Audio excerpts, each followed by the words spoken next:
안녕하세요. 골드만삭스입니다. 오늘은 친일경찰 노독술에 대해서 알아보겠습니다. 친일경찰 노독술은 1889년에 태어나 1968년 사망해서 79세에 사망을 하게 됩니다. 일제강점기 때 고등계 형사에다가 해방 후에는 수도경찰청 간부 등의 경찰 고위 간부입니다. 1920년 31살 때 경상남도 순사에 임명이 되고 1922년 33살 때 울산경찰서 순사부장이 됩니다. 1928년 39살 때 반일 단체인 혁조회의 김규직과 유진흥을 체포하고 고문을 하게 됩니다. 이때 김규직은 고문 후유증으로 1년 후에 사망을 하게 됩니다. 1929년 40살 때 반일 학생들을 체포해서 무자비한 고문을 자행을 합니다.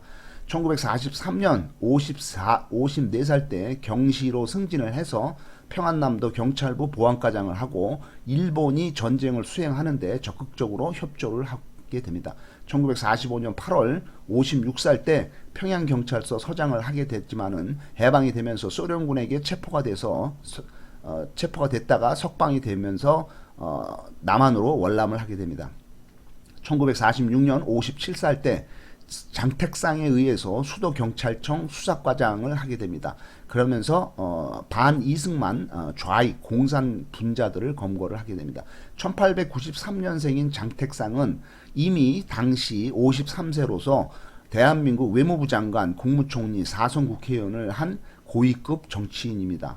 장택상은 일본과 영국을 유학을 하고 왔기 때문에 영어가 능통해서 이 당시에 해방이 되자마자 미 군정 하에서 수도 경찰청장을 맡게 되는 거죠. 근데 장택상은 일제 강점기 때 항일 독립운동을 열심히 했음에도 불구하고 경무부장인 조병옥과 함께 친일 경찰들을 대거 채용을 해서 데리고 있습니다. 서울 시내 8개 경찰서장을 모두 전직 일본 일제 경찰관들로 채우게 됩니다. 장택상은 1969년 76세로 서울 고려병원에서 폐렴으로 사망을 하는데 말년에는 박정희에 맞서서 야당인 김영삼, 신현확 등을 지지해서 TK의 대부라고도 불리는 고위 정치인입니다. 아무튼 그 수도 경찰청장인 장택상에 의해서 채용이 된 이 그 친일 악질 경찰 노독술은 1948년 59살 때 수도경찰청장인 장택상의 저격 혐의를 받고 있던 박성근을 잡아서 고문을 하다가 죽자 시신을 한강에다가 버리고 도망을 가게 됩니다. 그러면서 도망을 가서는 반민특위 일제시대 때의 그 친일 분자들을 잡아내는 반민특위 핵심 관계자 15명을 암살할 모의를 꾸밉니다. 1949년 60살 때 반민특위에 체포가 되지만은 이승만 대통령의 비호 아래 무죄가 선고됩니다. 이승만이 말합니다. 그는 반공투사다. 풀어주어라. 1950년 66살 때 육군본부 범죄수사단장을 하게 됩니다. 1955년 71살 때 뇌물수수 혐의로 군법회의에 넘어가서 징역 6개월을 선고를 받고 파면됩니다. 1956년 72살 때 고향 울산에서 칩거 생활을 하게 됩니다. 1960년 76살 때 국회의원 선거에 무소속으로 울산에서 출마하지만은 낙선을 하게 됩니다. 악질 친일 경찰 노독술은 광복군 부사령관인 김원봉의 뺨을 때립니다. 중국에서 27년 동안이나 항일 무장투쟁을 하던 김원봉은 노독술의 폭력 때문에 1948년 평양대회에 참석한 후에 남한으로 내려오지 않고 북한에 남게 됩니다. 그리고선 나중에 김일성에게 숙청되게 됩니다.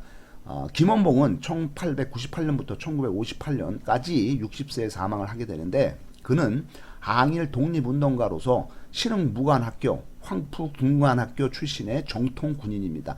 일제강점기 때 의열단장, 조선의용대장, 대한민국 임시정부의 광복군 부사령관, 임시정부 국무위원 및 군무부장을 했지만은 해방 후 북한으로 월북하여서 조선민주주의 인민공화국 국가부수반을 하게 됩니다. 1958년 김일성에 의해서 반체제 인사로 숙청이 된 그는 모든 고위직에서 쫓겨나고 북한 탈출을 시도하다가 체포되어서 총살되고 처형이 됩니다. 그게 1958년입니다. 프랑스 해방 후에 드골 장군은 나치에 협조한 1만 명을 대부분 체포해서 교수대에서 처형을 해버립니다. 독일에 협조한 비시정부 수뇌부와 지식인들을 처단을 합니다. 국가의 수반이던 나치의 괴뢰이던 국가 수반 페탱은 종신형을 선고받고 감옥에서 병사를 하게 되고 라발 총리는 사형 선고를 받고 처형이 됩니다. 나치에 협조한 프랑스인 1,500명이 사형이 됩니다. 그러나 대한민국은 친일 분자, 친일 부역자를 단 한 명도 사형시키지 못합니다.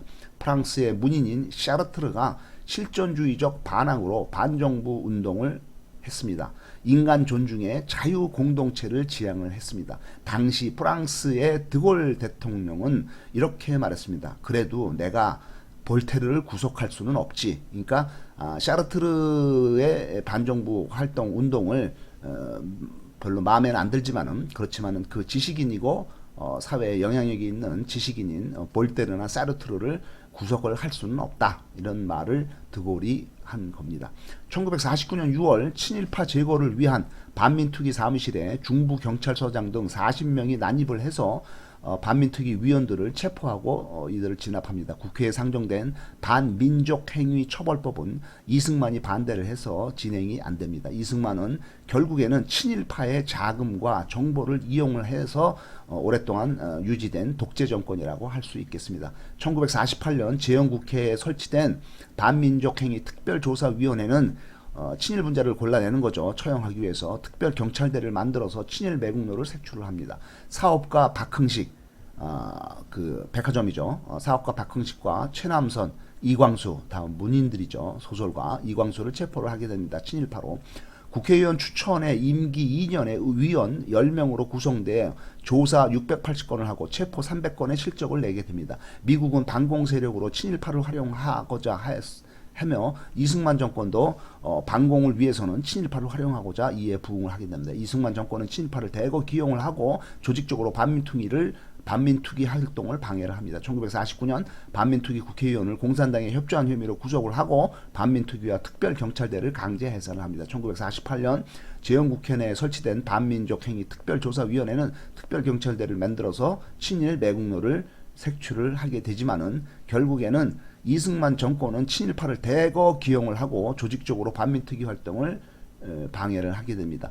1949년 반민특위 국회의원을 공산당에 협조한 혐의로 구속을 하고 반민특위와 특별경찰대를 강제 해산을 하게 됩니다. 1948년 4.3 제주도 빨치산 무장봉기 사건에 1,000명 이상의 서청 회원이 경찰이나 경비대 신분으로 진압작전에 투입이 됩니다. 그러니까 빨치산 공산당을 진압을 하는 거죠. 서청 회원이란 서북 청년 회원이면서 미 군정 때 조직된 극우 반공 청년 단체를 말합니다. 이들은 무자비한 폭력으로 좌익과 시민을 가리지 않고 살인과 폭력과 약탈을 감행을 합니다. 김구 암살범인 안두희도 서청 회원인데 안두희 배우로 추측되는 서청회의 부단장 김성주가 배신의 가능성을 보이자 그 당시에 그 헌병 사령관인 원용덕이가 자기 집 지하실로 이 김성주를 끌고 가서 죽여버립니다. 이승만의 정적인 진보당의 조봉암이 김구의 암살 배우를 공개하려 했지만은 증거 부족으로 이루지 못했습니다. 1948년 10월 제주도의 빨치산을 토벌하라는 명령을 받은 여순에 있던 14연대 2,000명의 군인들이 반란을 일으켜서 장교 20명을 죽이고 남로당에 가입을 하고 여수를 점령한 후에 순천으로 이동을 해서 순천 경찰서장 두 눈을 뽑고 차를 끌고 다니면서 차로 끌고 다니다가 불태워 죽이고 구례, 곡성, 남원을 공격을 하는 게 바로 1948년 여수 사건.